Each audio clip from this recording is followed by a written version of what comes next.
What's happening, people? Dan Lawless here, West Ham Fan TV, and just on my way home, and I see a lot of backlash, a lot of angry West Ham fans responding to this report that's being put out by a BBC reporter called Simon Stone, who is basically suggesting, according to a credible source, that the protests at the Burnley game, pitch invasions and the protests in front of the director's box were planned by about 100 people.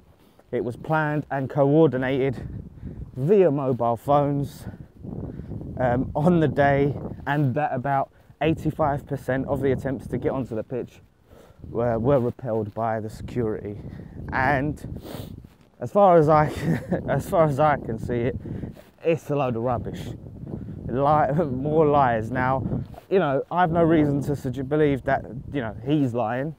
He's just obviously believing what he's been told. Now, this credible source, in my opinion, now I've this is just my opinion, no facts I'm stating here, but I believe is come from the club, David Sullivan, and this is just a tactic to divert from the incompetence of the security and the stewarding at the ground, you know what I mean, between the LLDC and the club, and basically, you know, not make it look like it's as embarrassing as it is.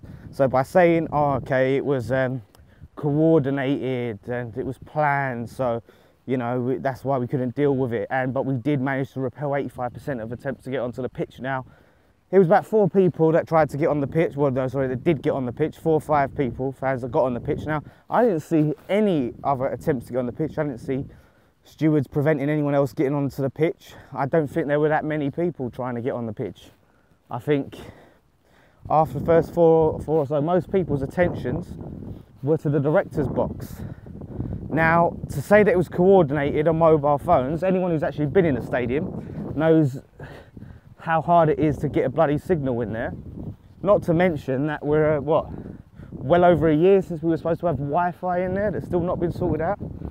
So any suggestion that it was coordinated by about 100 people on mobile phones is absolutely laughable and near on impossible. Do you know what I mean? Like, that many people. I'm telling you, this is what happened. This is how it went, as far as I could see it, as I was there. The first bloke ran onto the pitch, and from where he got onto the pitch and all stuff with no ball, that incident set off a chain reaction, right? People could see how easy it was to get onto the pitch and how long it took this guy to be challenged. Because it's not just about the fact that they got onto the pitch, it was how long they were on the pitch for and how they was able to get on the pitch and get off the pitch without being challenged. You know, the guy was on the pitch and there's no security to be seen for a while, you know what I mean? So it's not just the case, but that tells you everything you need to know about the security there. So from people saw how easy it was, then you had the other 2 blokes get on and go up to the players, and then, you know, Ginge marched them back off, and Zabba, and then you had the other guy with a corner flag who strolled over. Like, it's no organisation, no planning. It's just that first guy that set off the chain reaction. Then from that, you obviously, and the thing is, you don't have to plan the whole going up to the director's box thing. It's simple. A few people, they're there. You know, a few people sitting near it probably was like, oh yeah, there's the board. They're sitting right there. Let's go tell them what we think of them. A few people go, then a few people join them. You know, I was sitting with people I was sitting with and near had that same mind of, look, they're over there, do you know what, I'm going to go and join it, and I'm going to let them know what I think of them. And that's how it grew.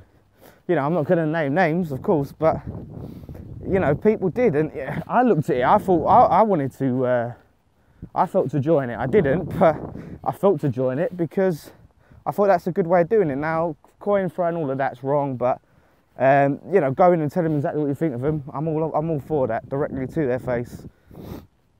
But it's just one of them things. A few people start, and then it's like a snowball effect. No, it's not something that needs genius planning, and it doesn't take a genius to work out that, oh, fans are unhappy, unrest is growing, a few people have approached the board, maybe now it's going to, obviously more people are going to want to go and have a dig. It's obvious. It's so easy to get to them.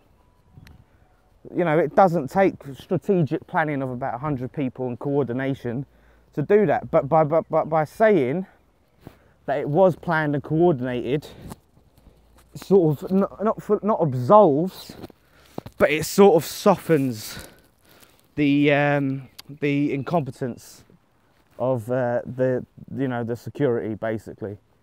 And now they're talking about bolstering security for the Southampton game, bolstering it and getting response teams in. So now it looks like we're going to go and get back to this Gestapo-like security system that we had in the first season, this heavy-handedness, where, you know, people were standing up and you had like a team of thugs, right? And people want to call the fans thugs. You want to see these securities, team of thugs come down, start manhandling fans, dragging fans out the stadium for standing up and singing, for getting a bit of excited or whatever.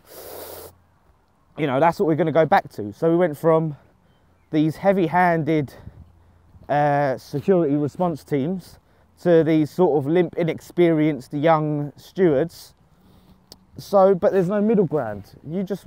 I don't understand what's so hard about recruiting experienced football stewards. Why haven't they done it? You know, like these stewards they have now, it's so obvious that they've never worked in football and they were recruited and trained for this job without any experience. Because I've seen it so many times, you know, that's what they do, is like, okay, so you advertise the job comes with training, no previous experience needed. That's what they've done. I've done stuff like that myself, to do with the stadium, actually to do with the Olympics. A lot of the Olympic security was the same thing. It was recruiting for the Olympics, security, no experience needed. And that's what they've done for this stadium, clearly. And it just shows, because these stewards just don't know what they're doing. You had the geezer sleeping. The thing is, that's what I'm saying, you can't really blame these stewards, themselves, the inexperienced ones, because they've just taken a job. It's not their fault they're inexperienced, it's the LLDC who have recruited them. But obviously the club, you know, agreed to let them have the rights over the security, so, you know, they've got to take some blame as well. But it's just like another little thing of put the blame on the fans to absolve the incompetencies of the club and the LLDC. So it's just complete nonsense. And this is the thing, you keep poking us when you're trying to get us to settle down, and you just keep winding up the fans, and you just make things worse. So you're better off just keeping your mouth shut at the end of the day. And because I fully believe that this was leaked to this geezer, his source comes from the club or the LLDC, and it is just, like I said, to absolve them in some small way and just take the spotlight off them and put it back onto the fans. So complete nonsense, complete lies, and don't believe it. So that's all I wanted to say. Let's see what happens against Southampton. You know, we need to just like get behind the team, put everything aside till we're safe, and focus on that safety, and then, you know, let our voices be heard. But, you know, against that Southampton game, my voice is going to be in support of the lads on that pitch for that 90. So let's hope they give something back. Let me know what you guys think about this. Anyway, that was just a quick response. It wound me up, and it wound a few people up, and yeah, I just wanted to give my thoughts on it. So thank you guys so much for watching. Don't forget to subscribe. Come on, you irons.